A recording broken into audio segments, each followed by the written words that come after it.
How do you reward players in Dungeons and Dragons? How do you keep them motivated to keep coming back time after time and stay engaged with what's going on? Why should your players care about the stuff you put in front of them as a dungeon master? As dungeon masters, we all want our players to engage and be really invested in the story that we have and the different paths and different options available to our players. But then why do they sometimes not? Matt Colville did a great video on player rewards and how to handle them better. This is one of my favorite videos of his, and it honestly hits really close to home because one of the first systems I implemented was something having to do with a new way to reward players. And I think I have benefited greatly from it myself as a dungeon master to have players that are engaged and invested in what we do. And I never realized some of the things that I was doing on accident that Matt Colville pointed out to me through this whole thing. We're going to dive in, break down, and talk about all of the problems and solutions and the system that I use myself and some possible things you can do for yourself at your table. We're getting right into it with a quote from the man himself. The behavior a game rewards is the behavior a game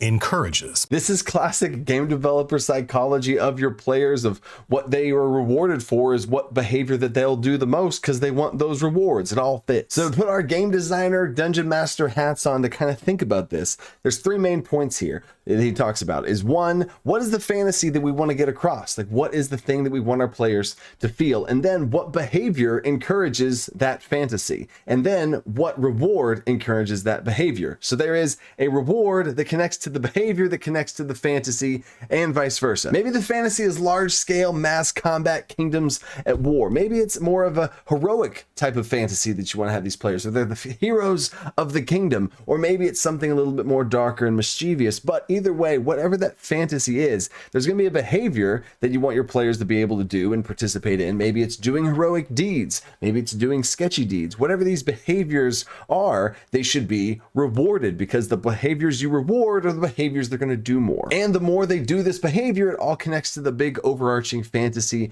of what you're trying to get across, the feeling of at the table. Another point that Matt brought up is that old school D&D, this was before my time, is in older editions, you actually got one experience for every one gold that you got. And I think that's weird. And it's weird that here in today's day and age, usually it's milestone experience and it's no big deal. And gold is irrelevant and all that stuff. But there's a lot we can learn here from why players would be motivated to want to go get gold. What things would get gold? Taking contracts to go accomplish things and come back to get gold because you're rewarded for engaging out in the world and going and doing stuff, right? Active players in the world. You're diving through a dungeon, you're gonna start to explore through other starts instead of just like, we just got to get to the end here because it's milestone, and after we kill this boss, we're gonna level up. Doesn't matter what's through all these nook and crannies, all these cool things that are off to the side. They literally don't matter. They won't be any better off. We will level up regardless whether we do it or not. This creates a very legitimate problem that I think is not talked about near enough. As soon as I watched this video of Matt's,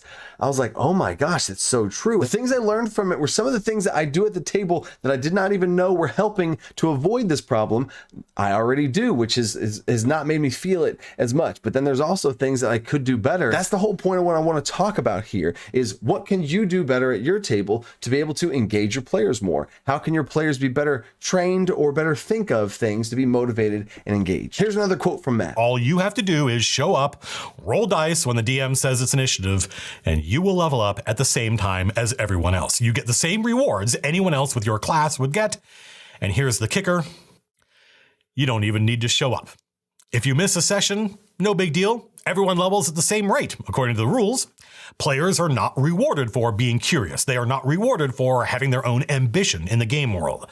The game assumes the players want to play for the sake of playing. The DM creates the challenges. All you need is enough players to show up and roll dice until the DM says, okay, you can stop. Good job. This is true individually and as a group. The one player at the table that maybe doesn't show up all the time, or does show up and they're a bump on the log and they don't do anything, they level up along everybody else. The players that don't engage with the world and don't go and find stuff and interact with things, they're going to level up the same way as if they had actually to level up slower. Technically, if you're using milestone and you just get to the spot, they could actually go faster if they ignored the other parts of your world and just speed ran. The best analogy in the whole video here, and then we're going to get into the solution solutions, Matt's solution and my solution, for you to then take inspiration from and make your solution, whichever one you like best, or a cool combination that you can leave down in the comments. So the example here is if you had two exact same groups that you're going to run through a dungeon, two different scenarios here, and one group is super motivated, super engaged, and the other one is very passive and just trying to get to the point. Now I want you to stop and think about this yourself as a dungeon master.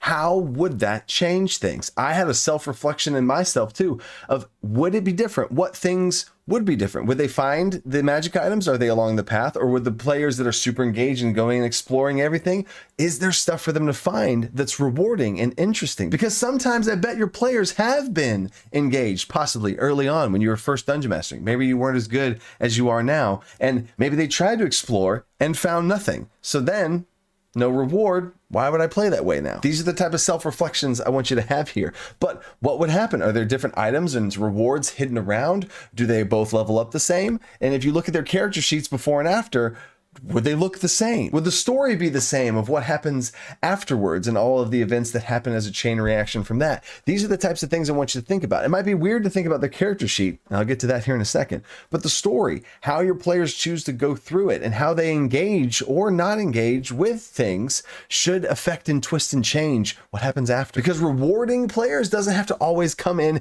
here's a shiny magic item, here's a level up, here's some gold. It could come in the form of a story reward. A lot of times when my players engage with what's going on, I present them things, and whatever they really attach to and engage with, I want to take that and run with it. I just thought of this right now. One of my players in my homebrew campaign, we're about to do some big mass combat. I have a whole mass combat system that's been completely fleshed out. It's going to be released in Alcanner's Almanac coming out real soon. But this was the eve before the warfare, and they all had some downtime before the day before the war was about to happen. And this one player really engaged with the idea of assembling his own team. Like he was going to be the general of this infantry and he wanted to hand pick his own team. So he spent his entire 2 days of downtime going through and having tryouts. He hosted a tryout. He's really engaging with this whole process. And I wanted to reward that engagement, right? This is the whole thing, player rewards. I did not think of this beforehand. I came up with this on the fly. So we played the whole thing out. He had tryouts. It was hilarious. It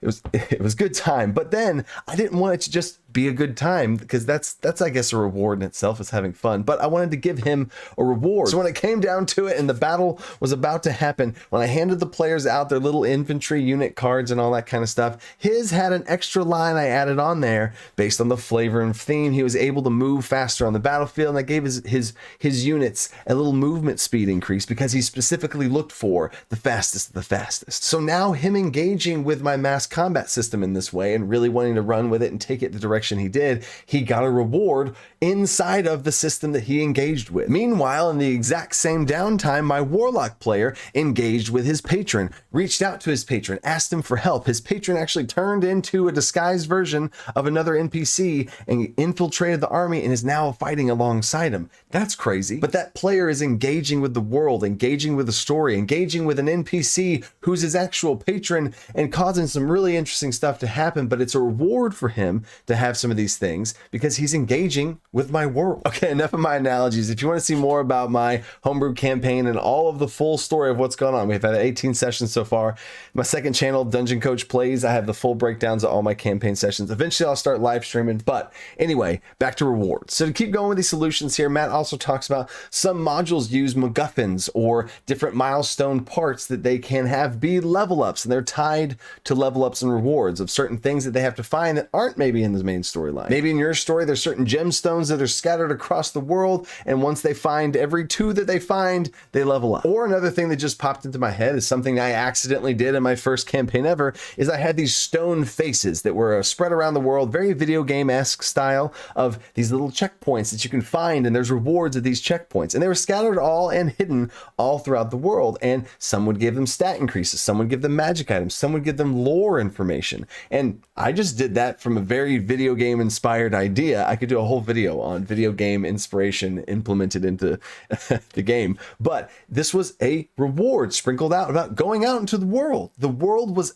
alive and you could engage with it because there could be a stone face out there. Now let's get into Matt's solution and then mine. Matt calls his system goal activated rewards, where you have a goal and once it is completed or activated, you get a reward. I'll put a card up on the screen right here of an example of what it looks like, but it literally says on a card, I assume it could be a sticky note, an index card, a super fancy looking card, whatever it is there's a goal of if this happens, then you get this, whatever the reward is. This could be a DM activated goal or a player activated goal, as in whoever came up with the idea in the first place. So if there's a side quest based on a character's backstory, they give you this backstory with all the stuff in it. You could give them a card and at the top of the card it says goal. Find your lost blank from your backstory. Reward, and you can have something there as the reward. In some of Matt's examples, he had literal rewards, +2 to this, extra this, named magic items, other things that are literally said right there as what the reward is. And we'll get to my thoughts on that here in a second. And then the player activated rewards would be when the players want to go and do something. You hear them talking at the table about where they want to go and do, and like they get to a new town for the first time, or maybe there's different branching quests of where they want to go, and you hear them talking. The next session at the top of the round, you might throw down some cards in front of each of them, and now they got a bunch of goals that they could try and go at, and it gives them something to spur them forward towards the goal because there's that reward that you're dangling in front of them. So the parts of this I like is it really does motivate and spur them forward. It's literally right in front of them, and especially if you give them an actual physical card, they're going to have that thing be in front of them whenever they're thinking about what's going on, or maybe it's in between sessions they're going to have that card when they're messing with their stuff. I know players don't ever touch anything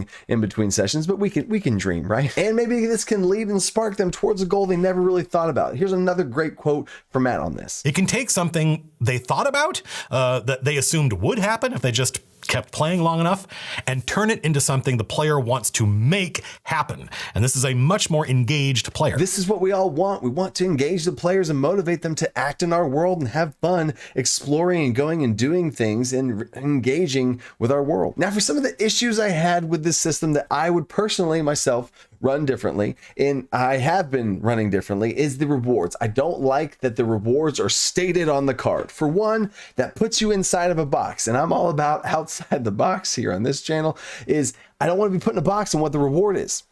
I don't. Whenever I give them that card, if they don't come back to it till later, maybe that reward should have been scaled up to a higher thing, or maybe it would be too strong if they went and did it right now.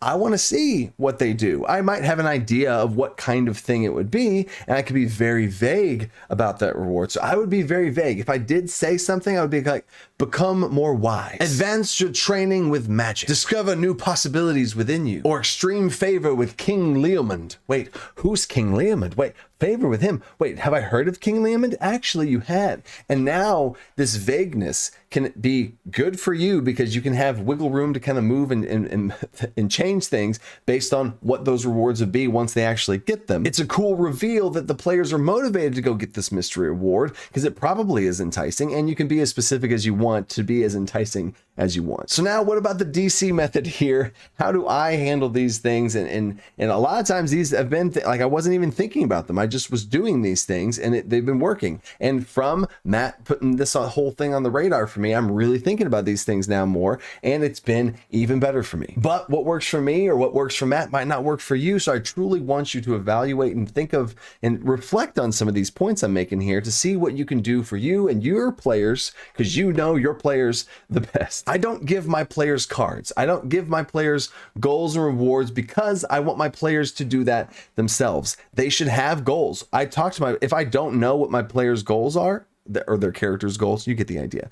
If I don't know those, I talk with them in between sessions and figure out what their goals are. And I motivate them and inspire them to have goals, because every time they hit a goal, every time they engage with my world, I reward them. So then once they hit a goal, they got to go to the next goal. And their characters and their character arc and their character development all grows over time. And it doesn't grow from me putting a goal on a card and handing it to them across the table and them seeing a reward that they can go get.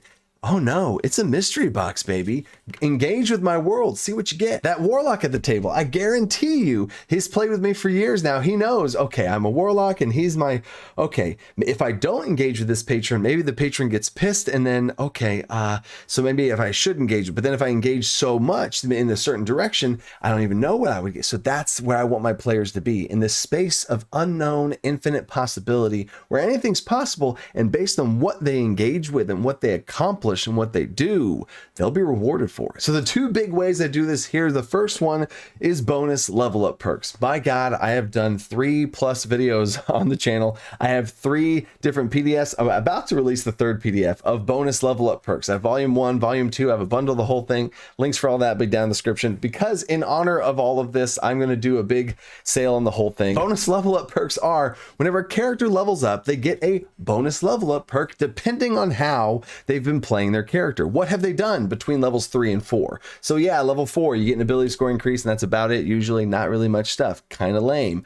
But at my table, instead of every paladin that hits level 6 gets their whatever. No. Whenever you level up, what did you do during your level? What have you earned? Did you not do much? Did you not really engage much? If nothing pops into my head, I'm not giving you anything. And that's not necessarily a jab. That's not bad. I would talk to the player and I'll figure out, maybe I'll give them something small. Or, oh, you know that time where you did this? Here's your cool bonus level up perk. Now, whenever you interact with merchants that whatever, and give them something very specific, but at least unique. And the players that truly engaged, truly did some big stuff, really pushed the limits of themselves, of the story, all that kind of stuff. They're engaging with the world. I'm going to give them a bonus level up perk that might be pretty cool. Maybe they've been role playing their spells and they're really trying to elevate their spells. I'm going to give them a homebrew level of a spell that it gives them an extra way to cast it differently. I've had these perks be reflavored into magic items where they get gifted them from some sort of NPC that they heavily interacted with during that level. I've had them be self-imposed powerful things where they've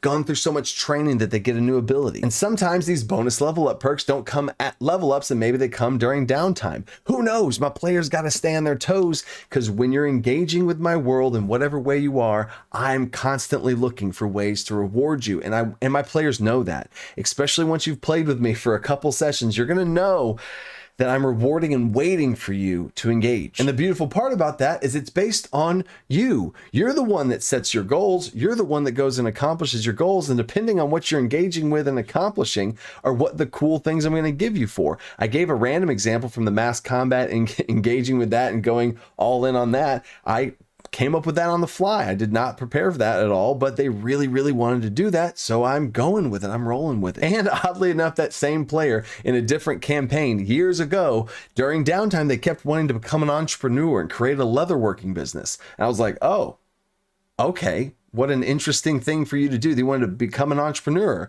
in D&D during down. Why not? So I rewarded this player by literally homebrewing an economy system that had dice and money and tables and how to grow and investments. And I did a whole bunch of math on it. Man, it was, I might release a video on it, but it'd be a whole bunch of math for people. So maybe I shouldn't. But I rewarded him by matching his engagement. He wanted to engage in the world and create stuff and gain money in some way for who knows why. I didn't know why, but his reward was my own respect of his interests to engage and create parts of the world and create an entire system for him. So now gold for that player became very motivating. He had a business to run. The more gold he got, the faster he could grow his business. He was super engaged and motivated. I did not give him a card that said start entrepreneurship and you will gain, you know what I'm saying? And that's not a jab at the card system. I think that's cool. If you have unmotivated players, I would probably try and use the card system in some way. Or my version of it might be talking with them and then having it kind of play out more organically and less structured wise as far as that goes. I would talk to them about goals. And if you accomplish these goals, there's going to be some stuff I'm going to throw at you. So these bonus level up perks that I give my players, these rewards that I give them to help them accomplish the fantasy of how they want to play their character, whether it's in combat or not in combat, helps motivate them and engage them to be excited for what's next. Now, I might get some heat for this next section. I wasn't going to talk about this, but I guess I will. If you want to hear more about it, let me know in the comments. But one thing I do with my players is if it does not make sense for you to get the features you get at your level up of whatever that is, if it doesn't make sense based on your role play, what your character's done, what your character's capabilities have been, you don't get it yet. So for my spellcasters, they don't just spontaneously learn Fireball out of nowhere. No. They progressively grow Fireball. And if they have Firebolt, they cast it and they start to, whether it's during roleplay, maybe it's during combat, and they want to start testing the limits. I might make them make a spell check for their Firebolt that they want to try and have hit 2 enemies or something crazy. Go for it. I want my players to push the limits of my game. And if that makes you scared as a dungeon master, I get it. That's a weird thing to have to homebrew on the fly. But if my players want to push the limits of the game, that's them engaging with the game. Like that's me, them showing me where they want more space to be creative. So I'm going to let them dive into that. And then maybe one of their bonus level up perks around, like level 2 or 3 or something is now it branches off and they can hit 2 targets with their Firebolt. Oh, that's crazy. But they have to successfully do a spell check to be able to do it, and then eventually they can keep growing that. Now that's Scorching Ray. Oh my gosh, Scorching Ray literally was evolved in front of you across multiple sessions, and then that turns into, you get the idea. I'm literally going to make a full video on this. I really think it might be a little hot topic for a dungeon master to hold back character level up features when they level up, but we'll talk about it then. So subscribe so you don't miss that, and we're going to get into another big quote here from Matt. Because it's not really a system, it's more of an approach. I'm not sure it can be made into a real system without building it into the game from the ground up, which obviously we cannot do. So in this final point here, I agree and disagree. This is very amorphous. It's very open and creative, which is why I've done what I did with my bonus level up perk system. I have bonus perks for every single class. I have multiple bonus perks for specific subclasses. Every single subclass in the game, there's over 100 of them. I have at least 2 bonus perks for each one of them, and general perks, racial perks, all this different types of stuff.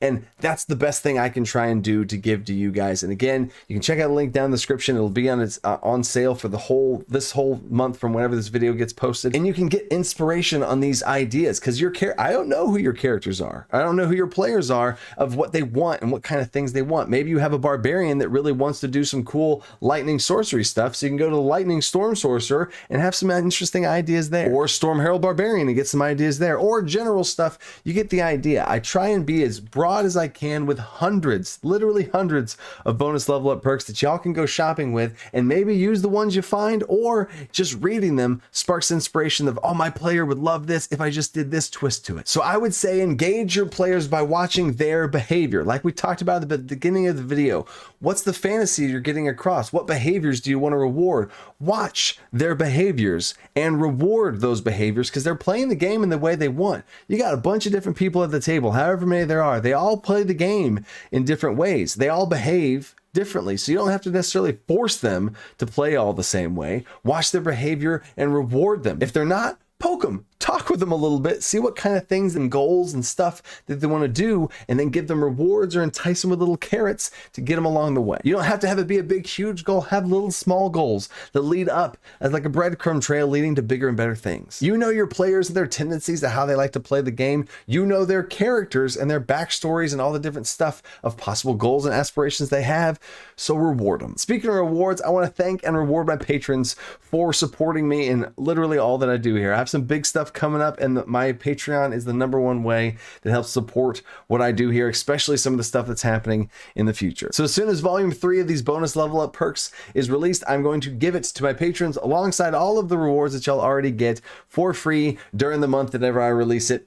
There's a lot of stuff going on right now with Alcantar's Almanac, so I don't know. It could be this month, next month. I don't know. But I do want to just say thank you to my patrons. And I always want to try and do this of just giving rewards to my patrons to thank you for the behaving. Yeah, you see how the kids all connecting here in the way you do by supporting what I do. I truly do appreciate it. So thank you. So stay creative. Think outside the box. Peace.